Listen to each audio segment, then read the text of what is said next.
Okay, alhamdulillah, a'udzubillahi minasyaitonirrajim. Bismillahirrahmanirrahim. Assalatu wassalamu ala asrafil anbiya wal mursalin sayyidina Muhammad wa ala alihi wa sahbihi asma'in. Assalamualaikum warahmatullahi wabarakatuh. Okay, bro, one on one tayo. Inshallah, mayroon pa pumasok na iba. So, ang ating topic sa araw na ito, sigurado ako na magugustuhan mo. Patungkol sa pag-aasawa.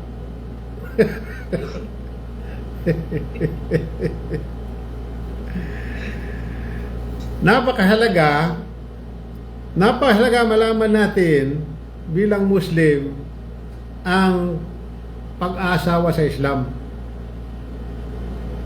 Para kung sakasakali magdadagdag ka uli. Magdadagdag ba? Wala pa? Wala pa ulit. Wala. Kung mag-aasawa ka man, mayroon kang idea na hindi ka makakagawa ng kasalanan. Kasi sa atin, sa mga non-Muslim, ang pag-aasawa sa kanila ay hindi nila binibigyan ng halaga. Para bang laro-laro lang. Parang laro-laro lang sa kanila na kahit na hindi sila kasal, pwede silang ano muna yung babae, maisama muna sa hotel o kaya kung saan-saan. So sa date, may edit yan nila. So sa Islam, mayroon ditong mga hangganan na hindi natin malalampasan. So kung mayroon tayong halimbawa nagugustuhan na babae, kasi bawal sa Islam bawal sa Islam ang ligaw-ligaw. Bakit bawal? Kasi itong ligaw-ligaw na ito, sa bandang huli nito, humahantong ito sa zina or pangangalunya. So ang ligaw, makikita mo sa atin, una, nagkakilala, di ba? Nagkakilala, aayain sa sa mga restaurant or maaaring coffee shop or dinner or lunch, yayain yan. Okay. Sa susunod, ang mangyayari nyon, papunta na sa hotel. Pagkatapos nun, nabuntis na. So nabuntis na siya na hindi kasal, kaya ang nangyayari, kapag halimbawa nagkaroon sila ng hindi pagkakaunawaan ng babae, naghihiwalay, hinihiwalay niya yun. Kasi wala namang matibay na kumbaga walang nagbibigkis sa kanila, nakasal. Kaya mapapansin mo sa atin, marami ang mga single mother. Di ba mapapansin mo yon? Kahit dito, yung mga nag-abroad dito, karamihan yan, single mother. Dahil sa kaugalian na ito, na ligaw-ligaw, boyfriend, girlfriend muna, hindi dumadaan sa tinatawag na legal na pamamaraan ang kasal. Okay, ang sabi ng banal na Quran, chapter 4, verse 3, malinaw dito kayo ay magsipag-asawa ng kababaihan na inyong mapupusuan. Mapupusuan mula saan? Mula sa dalawa, kasi mayroon ka ng isa. Dalawa, tatlo, hanggang 4. Pero ang karugtong ang mabigat. Ang sabi dito, datapwat, kung kayo ay nangangamba na kayo ay hindi makagaganap na maging makatarungan, kung gayon, mag-asawa lamang ng isa. So dito, hindi dito inuobliga na ikay mag-asawa na higit sa isa. Dahil yung kondisyon ang mabigat. yung kondisyon. Biruin mo, sa isang asawa, nahihirapan na tayo. Pagkatapos, magdadagdag ka pa. Di ba? Ito ay hindi lahat ng Muslim obligado o hindi lahat ng Muslim dito pinapahintulutan. Mga kapatid, kumusta na? Mukhang napuyat ka na, mamaga pang mata mo, ha? Nakikilaw, Ustad. Ha? Nakaidlip, Ustad. Nakaidlip. Okay lang yan, okay. Masyaallah. So ang ating topic, kapatid, patungkol to sa pag-aasawa. Total, bagay may asawa ka na. Pero kung sakasakali magdadagdag ka, mayroon ka ng idea. Di ba? So sabi dito ng Banal na Quran, kayo ay magsipag-asawa ng kababaihan na inyong mapupusuan. Ano to? Yung Banal na Quran, chapter 4, verse 3, Surah Al-Nisa. Excuse me. Sabi dito, mula sa dalawa, kasi mayroon ka ng isa eh, mula sa dalawa, tatlo, o apat. Subalit yung karugtong ang mabigat eh. Mabigat ang kondisyon dito. Sabi niya, dapat kung kayo ay nangangamba na kayo ay hindi makagaganap na maging makatarungan, kung gayon ay mag-asawa lamang ng isa. Ito yung mabigat. Kinakailangan pala na maging makatarungan, sabi ng Allah Subhanahu wa Ta'ala. Ngayon kung hindi mo magaganap o hindi mo magagawa ito na maging makatarungan ka sa iyong mga asawa, pinapayuhan na only one is better. Walang ibang relihiyon dito sa kalupaan ang nagsabi na only one, maliban lamang sa Quran ang mga Muslim. Sa Biblia, wala tayong mababasa na sinabi ng Diyos na only one. Wala. So sa makatuwid, itong ng Allah Subhanahu wa Ta'ala, batas na ito ay hindi lahat ng Muslim obligado. Halimbawa sa mga tulad natin, na eksakto lang ang pamumuhay, hirap na hirap tayo sa isa nating asawa. So, isa lamang ang ating pamasawahin. Kasi kung magiging dalawa, gayong halimbawa ang isang asawa ay hirap ka ng bumuhay, magdadagdag ka pa uli ng isa pang asawa, mas talo ka ng mahihirapan. Di ba? Kaya sabi ng Allah, only one. Sa ibang pananampalataya naman, itong sa atin mabigat ang kondisyon eh. Sa kanila walang magaang lang ang kondisyon. Simple lang. Ang sabi dito sa kanila, sa kondisyon doon ay huwag ka lamang mahuhuli ni Mrs. Yun lang ang kondisyon nila. Huwag lang mahuhuli ni Mrs.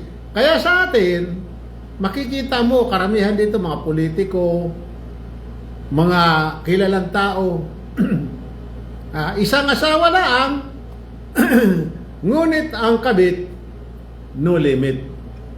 Nakakalungkot sa kababaihan.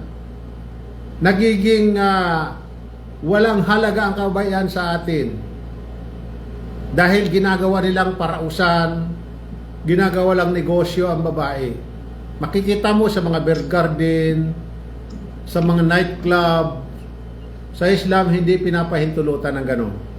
Sapagkat sa kababaihan ay sila ay larawan ng ating ina na dapat respetuhin. Kaya kung halimbawa meron tayong nagustuhan na babae, kaya pa natin ang ating bulsa. At pangalawa, kaya ni Manoy, do it, why not? Pero kung hindi natin kaya, isa man doon, kaya nga ng ating bulsa, ay papaano naman si Manoy kung hindi na kaya? Wala rin, magkakasala ka. Sapagkat ang pag-aasawa sa Islam, ito ay kasama sa tinatawag na ibada o pagsamba kay Allah Subhanahu wa Ta'ala. Kaya nga bawal sa mga Muslim ang kabit. Pinipintasan tayo, pinupalaan tayo, nakisyo ang mga Muslim, ang daming asawa. Hindi nila nauunawaan ang batas na ito. Sapagkat hindi nila inuunawa. Ang tinitingnan lamang nila tayo mga Muslim, samantala sa kailang hanay, parang pangkaraniwan na lamang sa kanila yan. Ang kabit sa kanila, hindi na nila ano yan. Parang okay lang sa kanila yan ang kabit. Sa Islam, no. Kinakailangan mong pakasalan. Kung mayroon kang 4 na asawa, bago mo galawin siya, kinakailangan mo siyang pakasalan muna. Dumaan ka muna sa tinatawag na tamang proseso, magbibigay ka ng dore. Tapos yon, kinakailangan magkasundo. Pumayag yung babae. Hindi mo pwedeng pilitin ang babae kung ayaw. Yun ang batas ng Islam na mula kay Allah subhanahu wa ta'ala.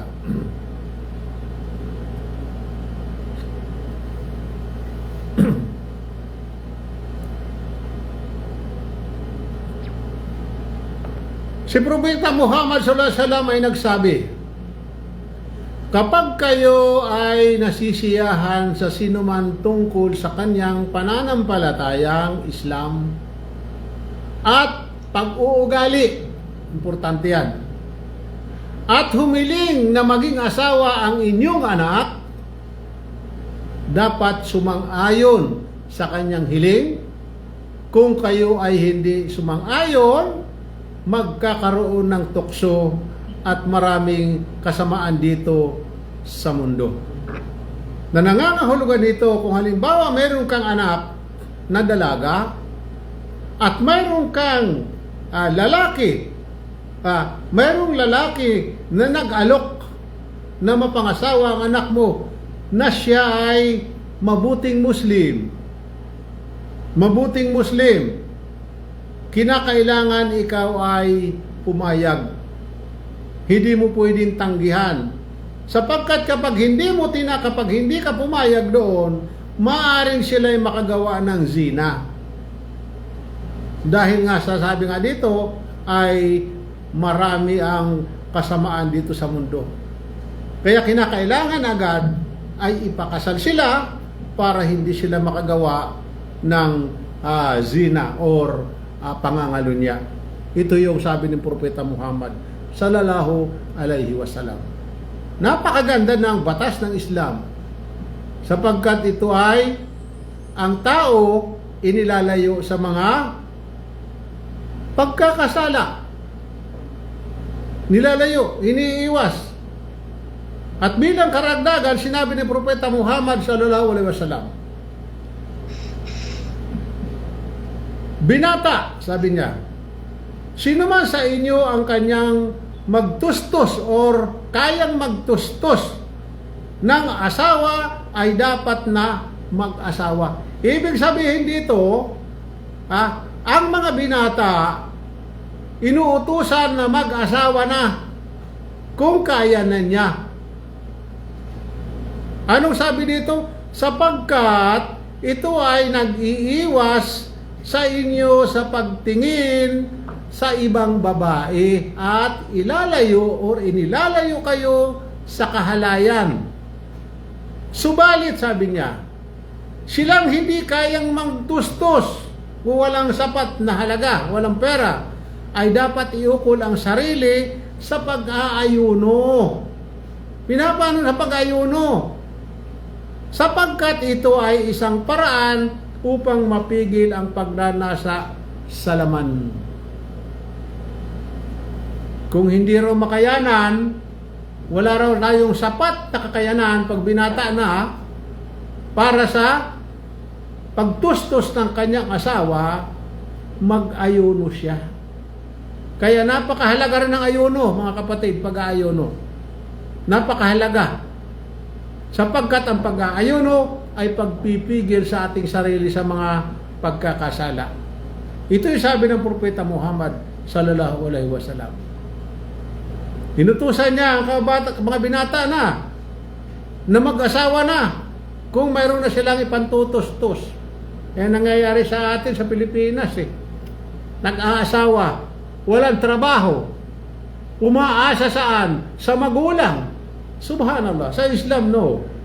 Basta ikay nag-asawa na, kinakailangan suportahan mo ang iyong asawa. Huwag ka mag-aasawa kung hindi mo pa kaya magtustos o hindi mo pa kaya magpakain sa sarili mong pamilya. Kasi ikaw ay, pag nag-asawa ka, bubuo ka na ng sarili mong pamilya.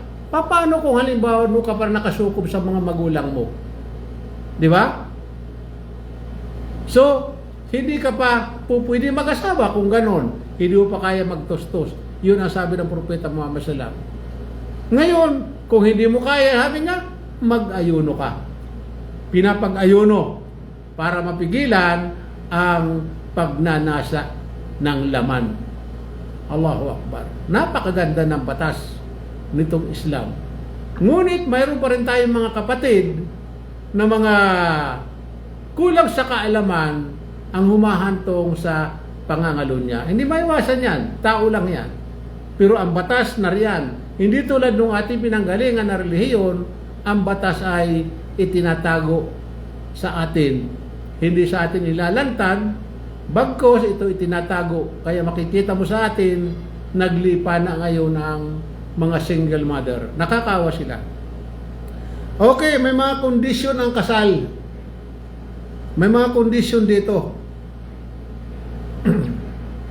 Una, ang pagsang-ayon ng lalaki at babae. Kinakailangan sa sang-ayon. Hindi po pwede dito ang isa ay hindi sasang-ayon. Hindi pwedeng pilitin isa man sa kanila, babae man o lalaki. Kaya kailangan sumang-ayon. Pangalawa, ang wali. Ano ibig sabihin ng wali, mga kapatid? Guardian.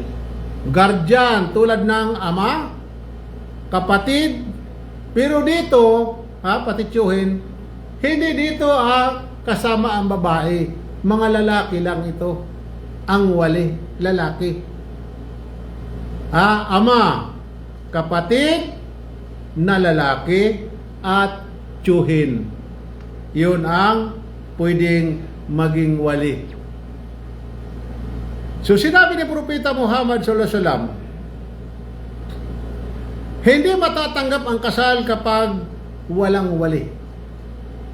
Tandaan natin hindi matatanggap ang kasal kapag walang wali.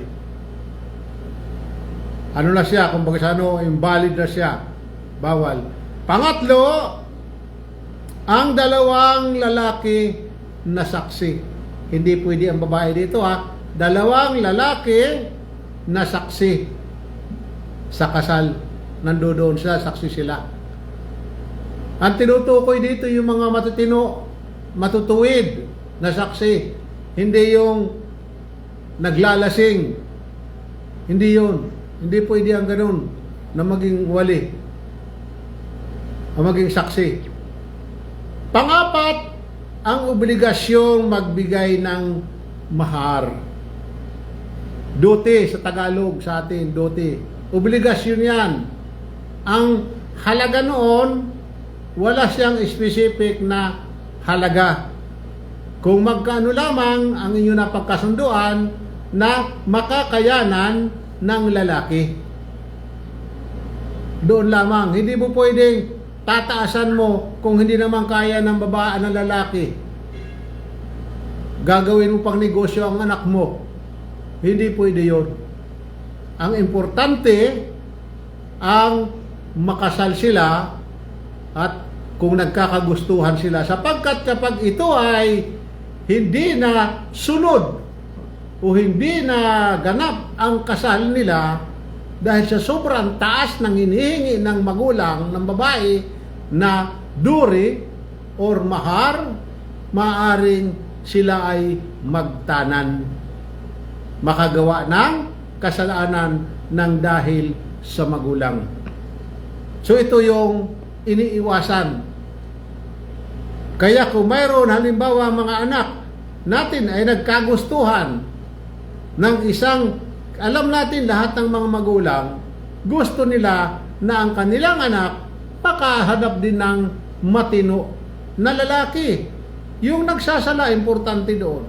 Kasi kapag hindi nagsasala ang lalaki, ibig sabihin nun, maaaring makakagawa siya ng mga mabibigat na kasalanan at ang kanilang magiging anak, maaaring maging mapariwara.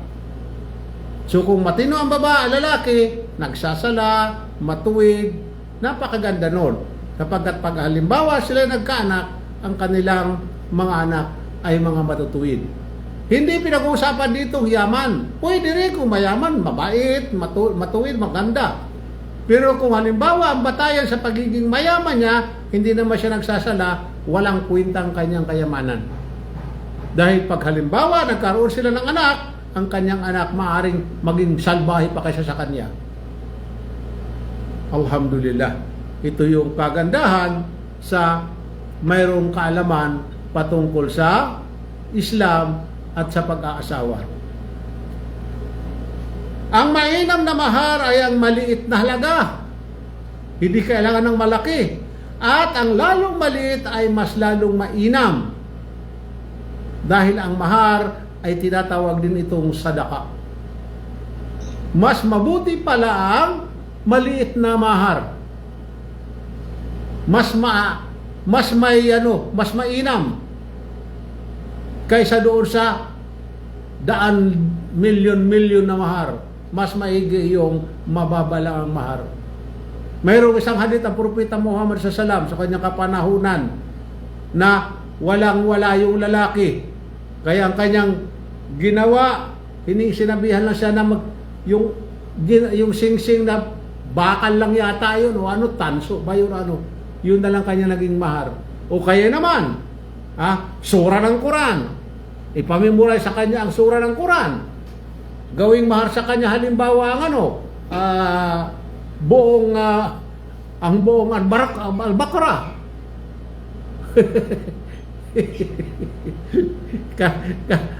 Ano pa yan? Mas mahalaga pa yun kaysa 1,000,000 ang buong Al-Baqarah. O sige, sa'yo. Sige, hindi kita hihingian ng mahar na pira. Memoryahin mo lang, basahin mo sa akin sa harapan ko ang surah Al-Baqarah.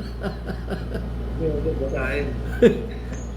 Hindi, walang basahan, walang tinginan. Talagang i-memorize mo ang surah Al-Baqarah. Subhanallah. Baka kumamot ka sa ulo. Medyo mahaba-haba yun. Ilan yan? More than halos 300 ano yan aya. Subhanallah. Dito naman tayo sa pamamaraan ng pagkakasal. Ano bang pamamaraan? Kasi mamaya, pwede tayo, alam niyo mga kapatid, ang magulang mas advisable na magkasal siya ng kanyang anak. Siyang magkasal. Pero ako naman, hindi ako nagkakasal sa anak ko, hindi pa ako nagkasal. Pero kaya ko nang magkasal. Kaya kong magkasal. Pero ayoko muna. Okay. Ang kasal sa Islam ay magaganap matapos na magkasundo ang lalaki at ang wali ng babae. Sa kondisyon, sasang-ayon din ang babae. Kinakailangan sumang-ayon din ang babae. Meron kasi sa atin, uso yan, yung iniririto. Halimbawa tayo, may anak ka, may anak ako. Gusto kong anak natin mag-asawa dahil nakikita ko na matuwid ka. So ang anak mo rin ay matuwid. So iririto natin para sila ang magkatuluyan. Hindi po pwede ang babae na hindi sa kanya pwede. Kinakailangan ay Okay. So yung kapatid, ang kailangan ay sasang-ayon ang babae. Hindi mo po pwedeng pilitin ang babae kung ayaw. Kung ayaw niya, walang kasal. Okay, pangalawa, lalong mainam kung gaganapin ang kasal sa ganitong paraan. Ang paghiling ng lalaki sa wali ng babae na ito ay ipaasawa sa kanya. Hihingi ng lalaki na doon sa wali ng babae na ipaasawa sa kanya ang babae. Ibig sabihin, kung gusto mo, halimbawa, gusto mo na pakasalan, hingiin mo sa wali o tatay, kapatid, tiyuhin na ipaasawa sa kanya ang kanyang anak. Pangalawa, ang pagsang-ayon naman ng wali ng babae sa kahilingan ito. Kinakailangan sumang-ayon ang lalaki. Yung wali ng babae. Sumang-ayon siya. At ang pangatlo, ang pagtanggap ng lalaki na mapangasawa niya ang babae. Tatanggapin ng lalaki na mapangasawa niya ang babae. Ito yung mga pamamaraan ng kasal. Simple lang ang kasal ng Islam. Hindi mo na kinakailangan pa yung music pa, may mga banda-banda. Hindi mo na kailangan yan. Importante lamang na masunod ang mga kondisyon. Ang kondisyon ay masunod sapagkat kapag hindi nasunod, ang kasal ay imbalido.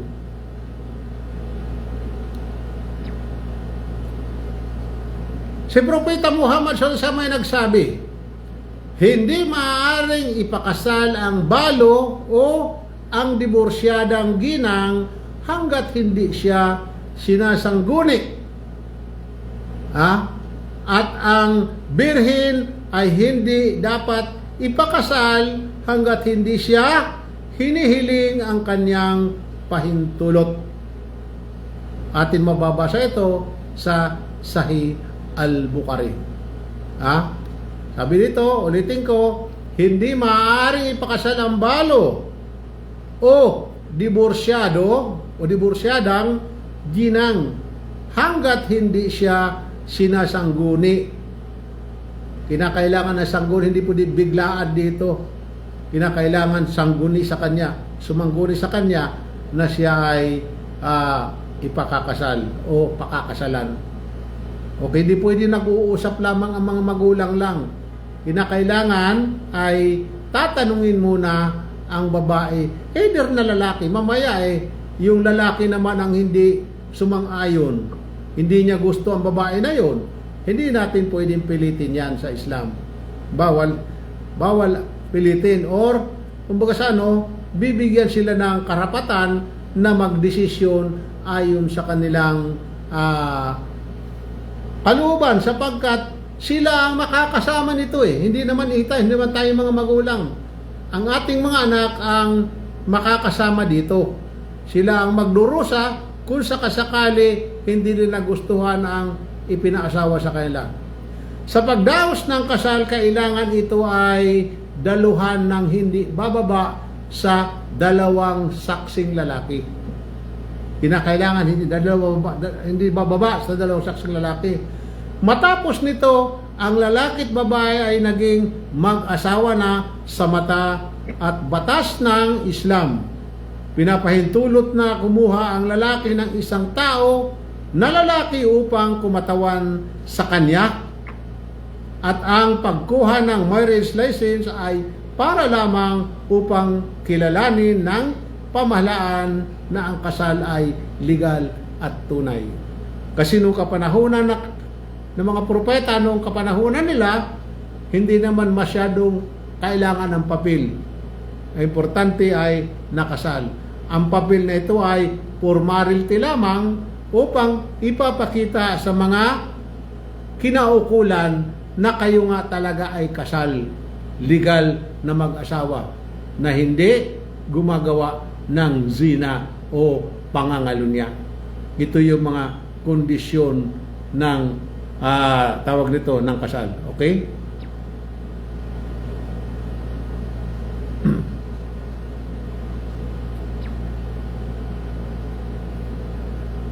Okay. Mayroon mga resulta ng pag-aasawa. Una, kinakailangan ang pagsusustento.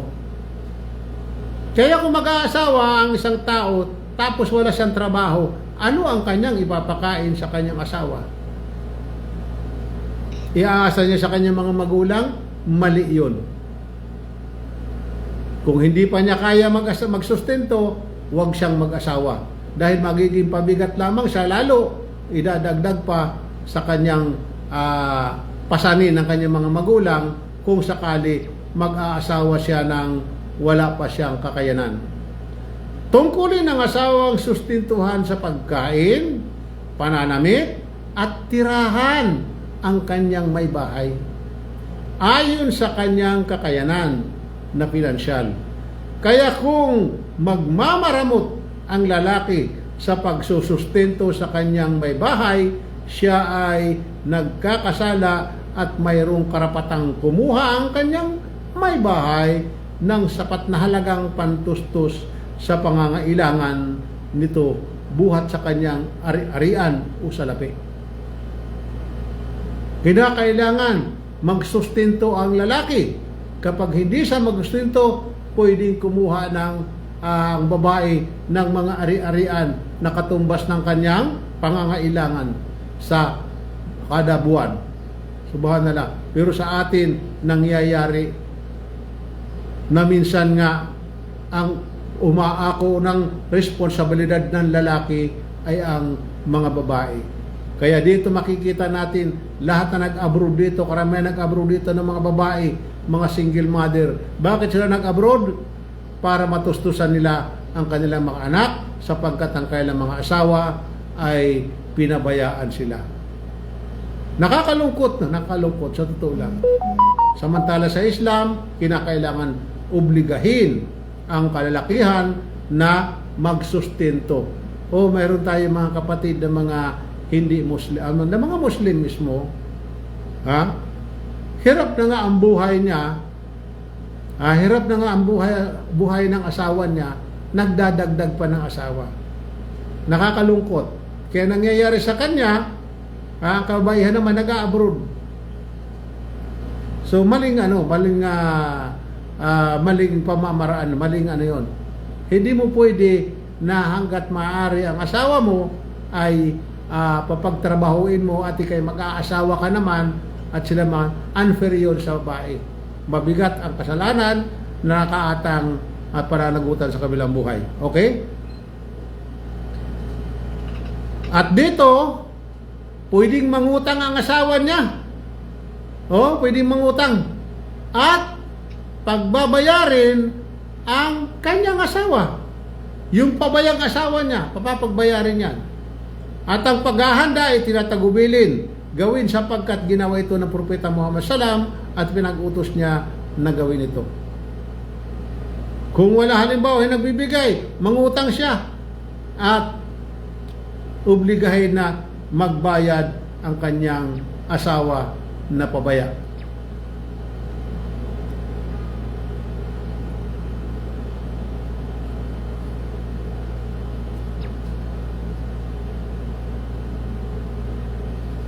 So mga kapatid, dahil natapos naman ang ating oras, muli na naman natin itong